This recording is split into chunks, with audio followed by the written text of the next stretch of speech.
disparity in terms and conditions of service in organizations where we have cadre from different racial backgrounds.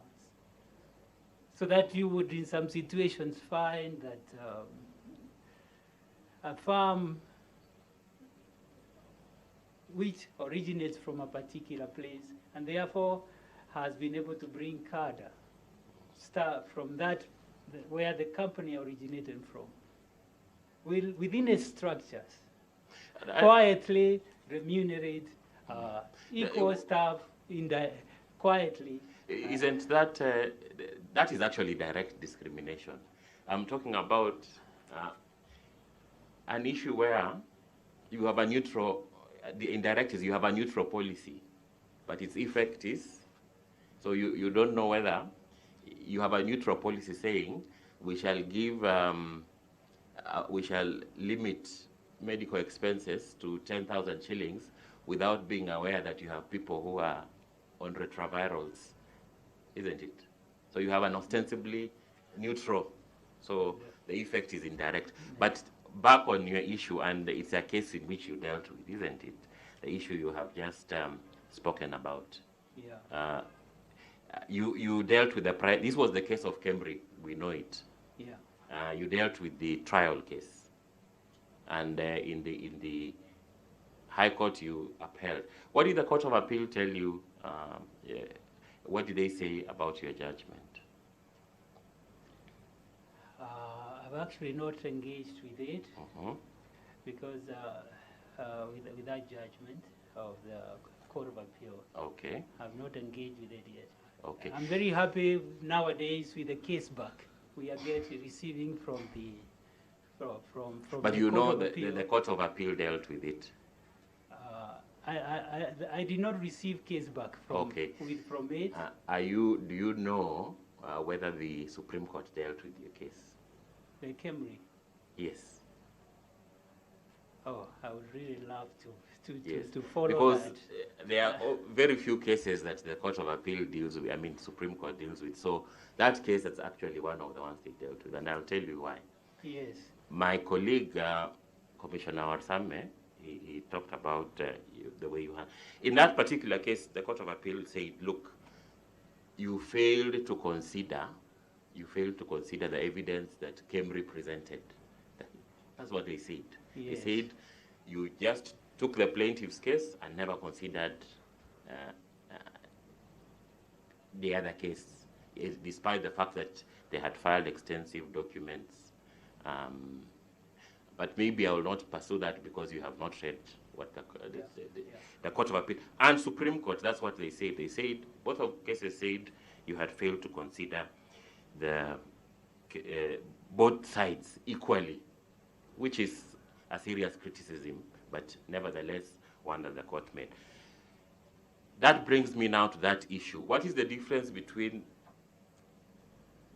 discrimination and differentiation?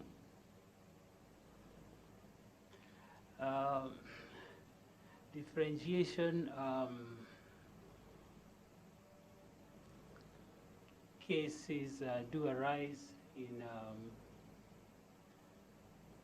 affirmative action situations where you could be doing the same thing but you're treated differently for lawful reasons. Discrimination is unlawful. Is unlawful. It's on those prohibited grounds. It's prohibited. But this differentiation is discrimination that is justified. It's justified and lawful. And lawful. Yes. So in that case which you have were trying to mention, and not even that case, you have your company, let's say Kenya Railways, for example. They have engineers,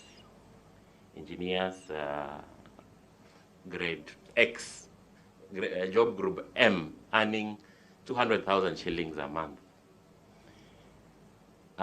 They want to invest in a system that that changes the way in which the trains work. And none of the engineers qualify for that particular, they are all engineers. And they discover this gentleman engineer from Nigeria who doesn't have a degree, but he has invented a system which resolves that problem. And when they call him, they headhunt him actually, and they tell him, you know, we need you here because we want to invest in this thing. And he tells them, you know, I want you to pay me 800,000 shillings per month. And they bring him and they pay him here. The engineers complain that this is discrimination because we are on the same group, but you are paying him 800,000 because he's a foreigner. Is that discrimination? Remuneration and terms of condition of service should always be based on a transparent policy. So and where that does not happen, it creates, first of all, a lot of discontent and suspicion.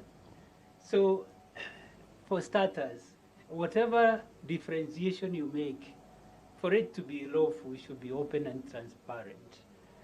Unfortunately, this is often not the case. And that is what brings the sort of cases we deal with, which sometimes may not be justified. Okay. Yes. Again, I would urge you to read what the Court of Appeal said in the case which you decided. The other case is the Sonko case. And just probably explain, all of us know what employment is. And this is an issue that I don't know whether it has excised your mind.